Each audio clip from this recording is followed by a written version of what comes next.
Hvorfor skal du hyre dig en salgschef eller leje dig en salgschef og få hjælp til ledelse?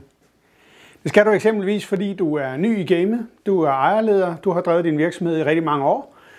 3, 5, 7. Du har haft succes, og nu skal du til at ansætte din første sælger. Som du ved det i forhold til din produktion eller din import af varer og forskellige andre ting, så skal du have styr på dine ting. Det at ansætte en sælger, det er det samme stykke håndværk, der skal udøves på ledersiden i forhold til at få mennesker til at performe, og det skal der nogle redskaber til for. Så kan du hyre dig en midlertidig salgschef til at dygtiggøre dig selv med. Vi kan bruges som sparringspartner. Du kan også outsource hele salgsledelsesdelen og bede os komme ind og være chef for dine sælgere. Det kan vi gøre 2 dage om ugen.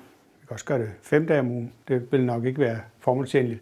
Gør det et par dage om ugen, det kan vi sagtens. Vi har redskaberne til at styre det med. Så den del, den er vi skarpe på, og vil rigtig gerne hjælpe dig med. Punkt 2. Hvis du nu også er en virksomhed, som længe har gået med en eksisterende ledelse, og faktisk har det rigtig godt med det, men kurven den knækker lidt en gang imellem, og tingene bliver ikke sådan helt...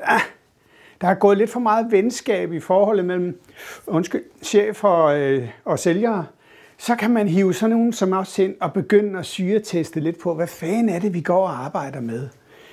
Har du for eksempel som rutineret salgschef, eller som rutineret ejerleder af en virksomhed med sælgere, gerne, respekt, nogensinde lavet en øvelse som den der, hvor du skriver alle dine kunder op fra A til E, og alle de ydelser, du tilbyder dit marked ud af her.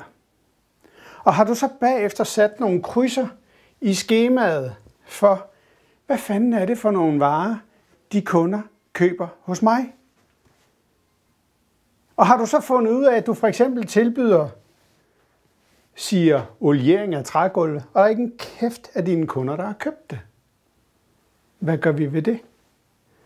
Har du eksempelvis konstateret, at der er flere af dine kunder, der kun har en ydelse? Fordi hvad er det, der er kendetegnet for, at de kun har købt en ydelse? Det er de nemmeste at tabe. Den kunde, der kun har købt en ydelse for dig, han er så nem for alle mulige andre at komme og byde på. Har du et komplekst forhold til dine kunder, hvor de køber flere produkter fra dig, så er det alt andet lige en barriere at komme igennem. Nå, jamen tak fordi du ringer. Jeg er da glad for, at du gerne vil slå mit græs. Kan du også, og kan du også, og kan du også? Ej, det kan jeg så ikke. Der har vi en underleverandør med. Eller der har vi... Nå, men så skal du høre, at vi har en leverandør, vi er super glade for.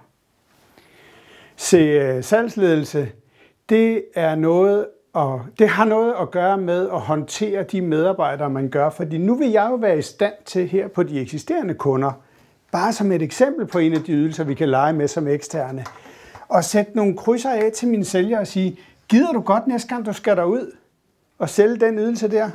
Og gider du godt at gøre det? Og ja, vi er vant til at give dig 10% i provision. Kører du ud og laver det der, så vil jeg godt give dig 19. Målstyret adfærd.